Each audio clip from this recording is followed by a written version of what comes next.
Today, we're going to break down the playbook of one of the most talked about and controversial news anchors out there, Gullu Dalal. Using his own words from a surprisingly open interview, we're going to peel back the curtain and look at the step-by-step methods that have made him such a huge name in TV news today.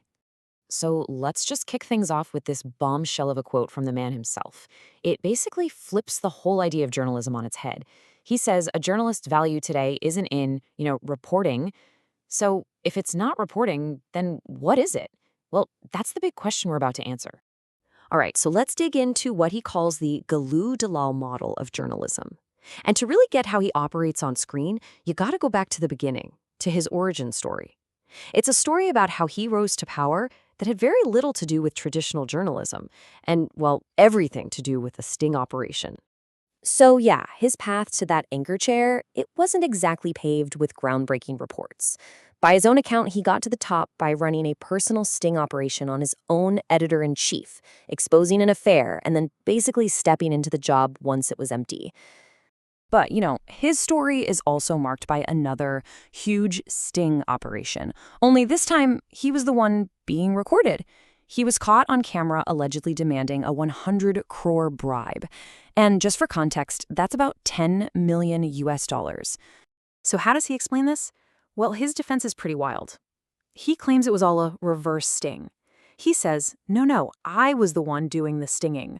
I was just pretending to be corrupt to find out if journalists could be bought and for how much.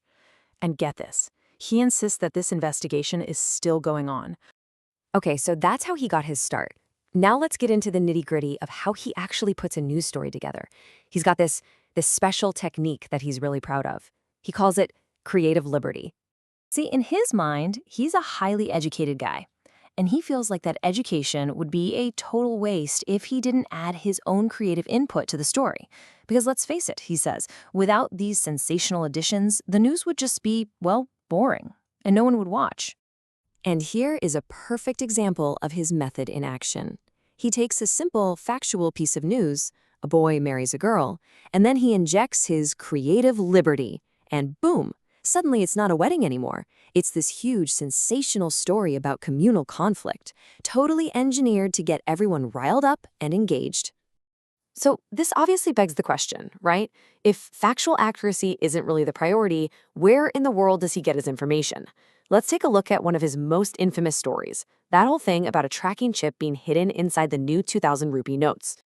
Okay, so his fact-checking process, it's something else. It completely bypasses traditional stuff like, calling sources.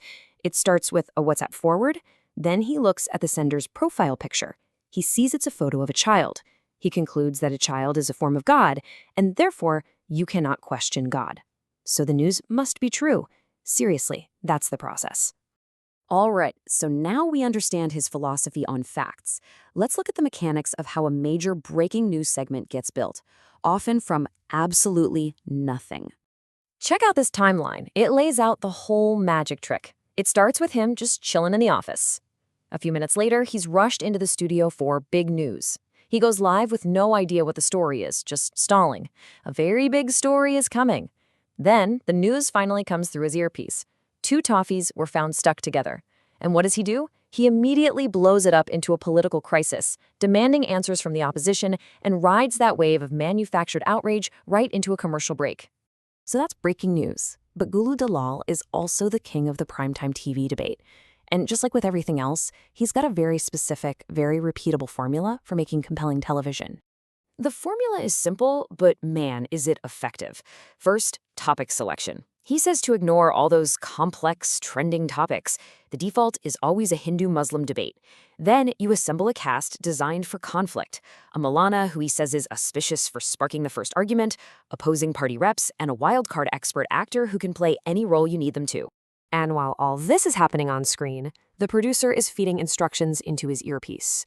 And the main instruction is always the same. Add more fire. The goal, he says, is to escalate the conflict until even the calmest person on the panel, say a Buddhist monk, has their blood pressure spike. That's how you know you've had a successful debate. So how does he defend this whole approach, especially against the criticism that he's basically just a government mouthpiece who avoids asking tough questions? Well, he frames it as a matter of his own personal well-being. He explains that his old habit of criticizing everything was just causing him a ton of stress and anxiety. So the solution was to adopt what he calls a positive outlook. He says it fundamentally changed his reporting style and brought him a sense of tranquility. So what does this positive outlook actually look like in practice? Well, take a look. A catastrophic air quality index in Delhi isn't a crisis. It becomes a story of India becomes #1 in black air. Police action against student protesters isn't a controversy. It's a report on how police fulfilled their duty. It's a masterclass in reframing reality. And this brings us right to the heart of it all. The ultimate goal of his journalism isn't about public information or accountability or even truth.